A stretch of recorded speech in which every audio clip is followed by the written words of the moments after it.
Somos más fuertes, unidos.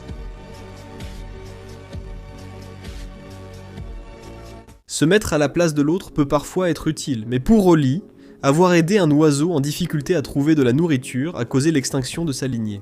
Maintenant, sous le regard perçant de la honte et du rejet, il devra devenir son ennemi pour sauver sa famille de la famine.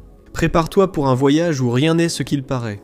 Et ceux qui prétendent avoir de bonnes intentions ne veulent que te voir brûler dans les flammes. Ce n'est pas une aventure comme les autres. C'est la dernière chance qu'Oli a de sauver la vallée et de retrouver la vie qu'ils ont perdue. Mais avant d'entrer dans l'histoire, laisse-moi te voler quelques secondes pour remercier les membres du club Elite N-Minutos pour leur soutien et t'inviter à faire partie de la famille. En cliquant simplement sur le bouton rejoindre juste en dessous, tu auras accès à une bibliothèque secrète de résumés et tu pourras arborer fièrement l'emblème de la communauté. L'histoire débute dans une magnifique forêt habitée par de nombreux oiseaux vivant en harmonie. Pourtant, notre protagoniste, sans aile, ne peut pas voler et n'est pas un prédateur. Il s'agit d'une petite sarigue qui essaie de rester cachée tout en cherchant de la nourriture. Elle s'appelle Oli. Ce matin-là, en particulier, il n'a pas eu de chance en cherchant de la nourriture, surtout avec autant d'oiseaux qui rôdent pour le dévorer. Pourtant, le foyer des sarigues n'a pas toujours été une zone de conflit. Oli raconte que, lorsqu'il n'était qu'un petit, l'endroit où il vivait était presque parfait. Ses journées se déroulaient entre aventures, et c'est là qu'il a développé sa plus grande force et en même temps sa faiblesse, une curiosité insatiable. Chaque jour, Oli tentait quelque chose de nouveau. D'abord, il a analysé la forêt, puis il a ressenti une fascination profonde pour le lac, imaginant des moyens de s'immerger toujours plus afin de découvrir les secrets cachés sous la surface. Il fut le premier opossum de l'histoire de l'étang capable de s'immerger complètement et d'explorer le monde sous-marin à sa guise. Là, il a trouvé des poissons qui se camouflaient comme des arbres et des escargots aux couleurs de l'arc-en-ciel qui, tandis qu'ils nageaient au-dessus d'eux, donnaient l'impression de créer un immense et vibrant jardin de fleurs sur son passage. Sa plus grande découverte eut lieu lorsqu'il aperçut le plus gros poisson qu'il ait jamais vu de sa vie. Cette créature reflétait toutes les nuances sur ses écailles et possédait des nageoires qui évoquaient la densité d'une forêt. Juste au moment où Oli était sur le point de se retrouver face à face avec lui, son père apparut soudainement et le tira hors de l'eau. Pour son père, les activités quotidiennes d'Oli sont extrêmement dangereuses. Il affirme qu'il ne faut pas faire confiance aux autres créatures, car beaucoup sont des prédateurs. Les opossums se distinguent par leur manque de curiosité. Leur devise, se cacher aujourd'hui pour survivre demain. C'est pourquoi le comportement d'Oli défie tous les enseignements traditionnels de son espèce, dans le but d'apaiser la curiosité du jeune. La famille a choisi de lui révéler la vraie histoire du lieu. Pour cette tâche, ils ont besoin de l'aide de la grand-mère, qui se présente en portant une torche effrayante et une expression qui n'annonce rien de bon. Elle raconte comment, lors du jour le plus ensoleillé de l'année, une ombre épaisse est apparue, couvrant les nuages et plongeant le village dans l'obscurité. Cette tragédie a eu lieu il y a longtemps, quand la vallée était différente, et que les Pocos, comme ils appellent leur peuple, vivaient en harmonie avec les autres jusqu'à l'apparition de ces choses. Des loups assoiffés de sang ont plongé la vallée dans l'obscurité, jusqu'à l'arrivée des Us, splendides arbres géants marchant sur terre. De leurs branches jaillissaient sagesse et bonté, car ils valorisèrent la vie animale. Pour soutenir la vallée en crise, les Us leur offrirent des gousses magiques. Ces graines avaient la capacité de transformer une créature en une créature différente, leur permettant de se comprendre et de socialiser à un niveau qui garantissait la paix. Cependant, alors que tous vivaient en harmonie, le loup ressentit de la jalousie, craignant de perdre le contrôle du territoire. En conséquence, il attaqua les arbres ambulants, brûla leur feuillage et vola le don béni. Le feu se propagea rapidement. Pour chasser les derniers arbres, le loup mit le feu à la montagne. Il provoqua un éboulement qui scella l'entrée de la vallée. Ceux qui sont restés piégés dans la zone des barrages vécurent dans la terreur et la misère. Pendant ce temps, les arbres ambulants sont partis pour ne jamais revenir, emportant avec eux toute possibilité de retrouver la paix. C'est pour cette raison que le village est extrêmement prudent de nos jours. Ce coin est le seul endroit où ils ont réussi à vivre paisiblement depuis lors, se protégeant du monde extérieur. Ce jour-là, on célèbre la récolte. Alors la famille visite le marché pour la promouvoir. L'objectif est qu'Oli comprenne ce qu'il doit vraiment apprécier. Une existence paisible plutôt qu'une mort provoquée par son imprudence. Cependant, dès que ses parents ont eu un moment d'inattention, Oli s'est échappé du marché en poursuivant un oiseau jusqu'au cœur de la forêt. Là, il aperçut une fleur différente des autres, dont les pétales semblaient bouger rythmiquement à mesure qu'il s'approchait. Soudain, la fleur révéla sa véritable nature. C'était un oiseau très beau, au plumage semblable à des pétales. Elle tentait de lui dire quelque chose, mais il ne se comprenait pas. Holly, faisant de son mieux, lui montra comment ouvrir les gousses pour en extraire les graines afin qu'elles puissent se nourrir, offrant cela comme un geste de paix. En quelques secondes, Holly s'est liée d'amitié avec l'oiseau, qui cherchait plus de gousses pour qu'il continue à les ouvrir. Après plusieurs essais, elle a maîtrisé la technique, assurant sa nourriture future. Peu après, le père d'Holly est arrivé et lui a conseillé de s'éloigner de cette créature. L'oiseau s'est alors mis à chanter, et sa famille est apparue. D'énormes oiseaux aux pattes géantes et au bec pouvant l'avaler d'une bouchée ont atterri, les entourant. Pour la première fois, Holly a agi avec bon sens et s'est caché parmi les feuilles avec son père. Ensuite, le petit oiseau a montré à sa famille comment ouvrir les gousses pour en extraire les graines. Avant qu'ils ne puissent réagir, les oiseaux ont dévoré toute la récolte, y compris celle destinée au marché, que la colonie avait mis des mois à rassembler. Ce jour-là, Holly a causé un tort irréparable à sa famille et à sa communauté. Après l'incident, trouver de la nourriture est devenu très difficile. Les oiseaux avaient appris à se nourrir des gousses, laissant les opossums sans aucune chance de rassembler des provisions. Les oiseaux ne chassant pas les opossums, ceux-ci se contentent de ramasser les restes. Les Yaban, comme on appelait le clan des oiseaux, ont tout consommé, transformant la vallée parfaite où sa famille avait vécu pendant des générations en un endroit aride et vide. La pénurie atteignit un niveau où la mort semblait inévitable. Ce soir-là, une réunion eut lieu chez Holly.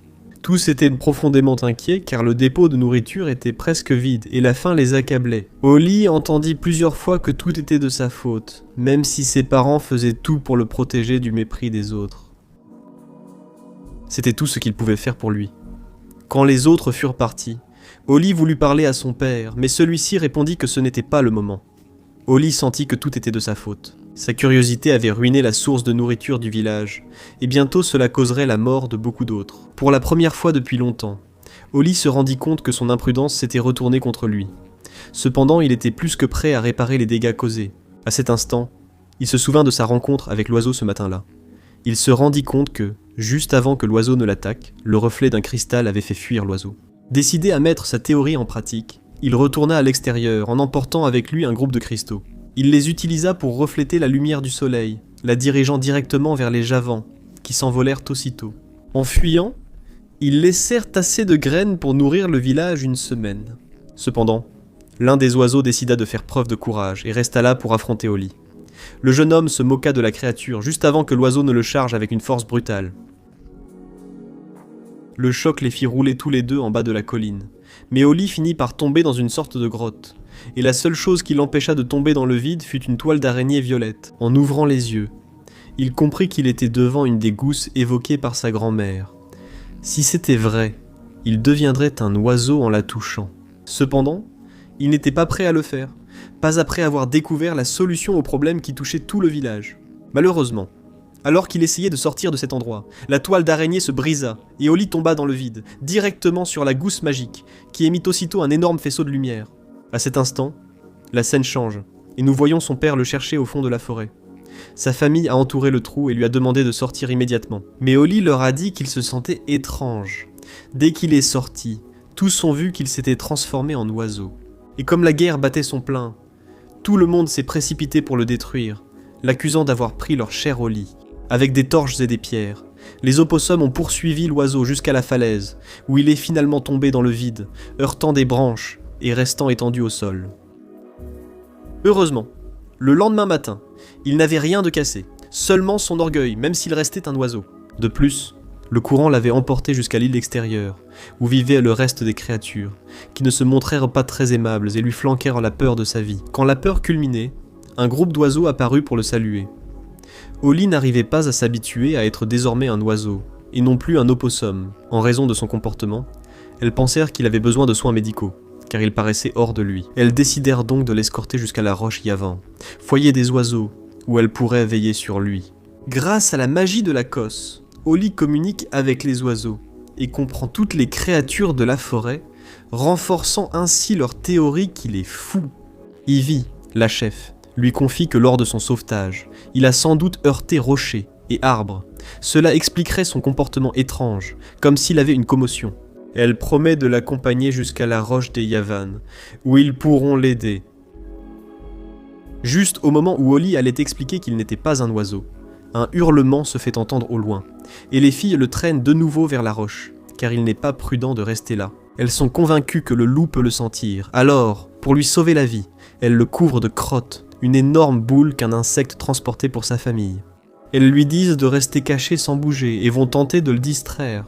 Holly voit alors clairement le loup de feu, dont ses parents et sa grand-mère lui avaient parlé, celui qui a détruit la vallée.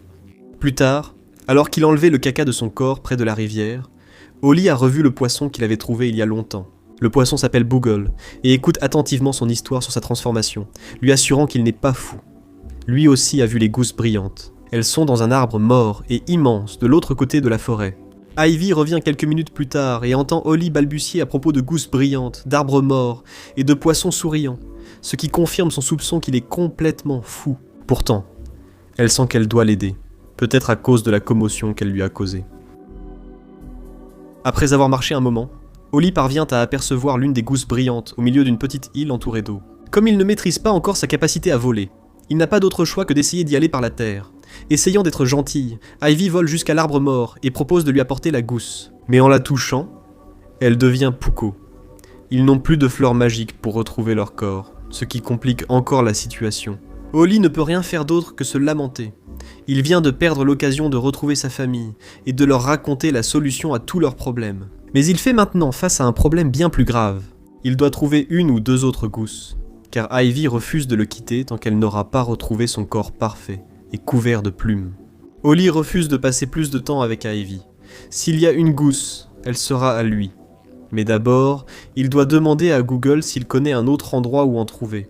Lorsqu'il le trouve enfin, Ivy est surprise de pouvoir comprendre le langage du poisson, ce qu'elle ne pouvait pas faire auparavant. C'est alors qu'Holly comprend que la gousse apporte d'autres avantages. Il peut communiquer avec les animaux et comprendre leurs qualités et problèmes. Google leur dit qu'il n'y a aucune raison de se battre. Il sait où sont les gousses magiques, qu'il a vues sur les cadavres de vieux arbres ambulants. Et la suivante se trouve derrière les montagnes, près de la grande cascade. Mais pour y arriver, Holly devra passer par une série de leçons, car c'est maintenant lui qui peut voler, même s'il n'a aucune idée de comment faire. Ivy, quant à elle, est devenue un Poco, ce qui lui est aussi difficile à contrôler. Elle peut tout sentir avec son odorat et ressent un besoin constant de creuser, pour ajouter encore plus de pression à la mission. Le hurlement du loup résonne partout. En se cachant et s'approchant prudemment, il découvre que le loup a un petit et comprenne ce qu'il dit. Avant qu'il n'aide que la petite, ses parents surgissent et les poursuivent pour les dévorer. Ivy grimpe sur le dos d'Holly et le supplie de voler.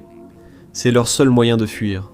Il doit accepter son nouveau corps pour les sauver rapidement. Les loups les poursuivent dans la forêt, mais s'arrêtent à l'entrée d'une grotte, semblant craindre ce lieu.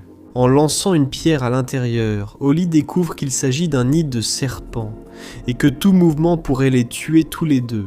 Malheureusement, d'un côté ils ont les loups, et de l'autre les serpents.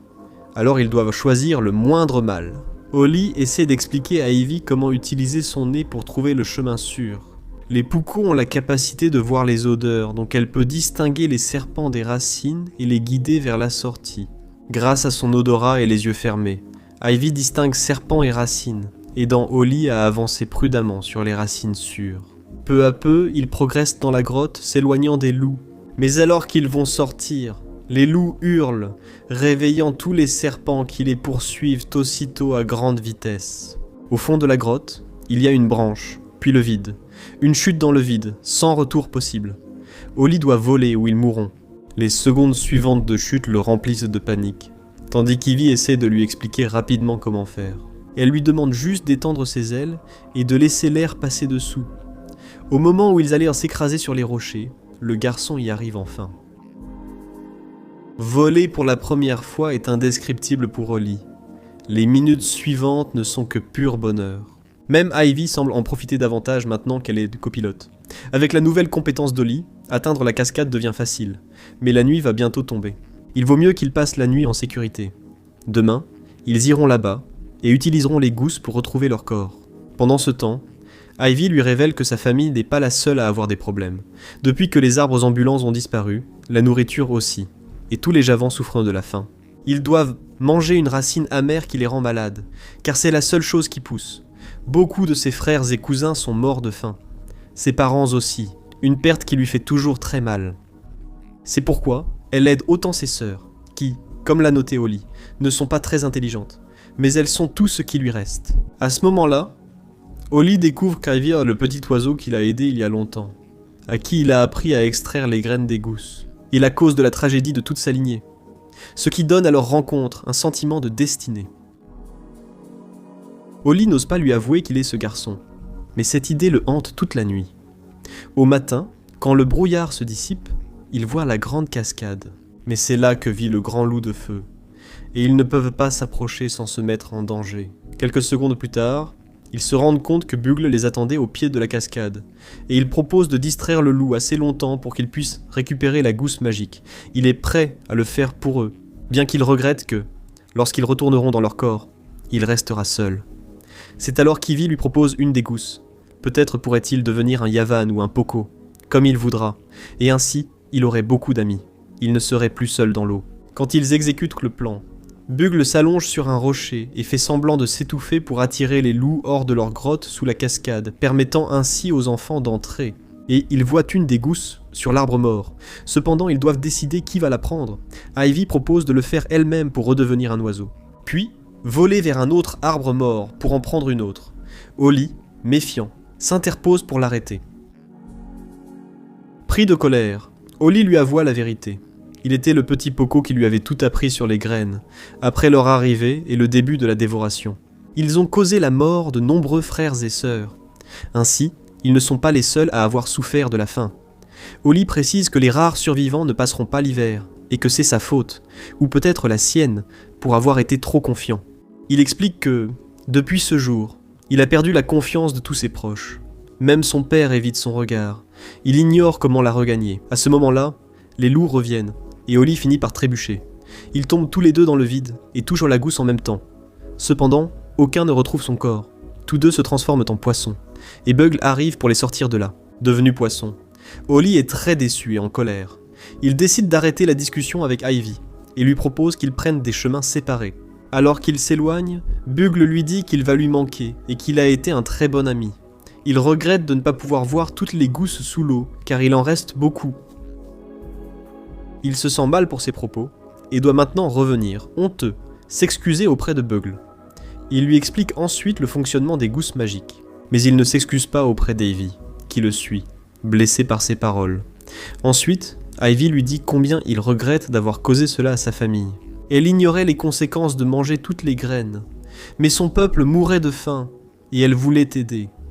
Quelques minutes plus tard, ils atteignent des rapides, là où ils voient de nombreuses gousses au bord de la colline. Mais quand Bugle tente de les y pousser, il remarque que les rochers bougent.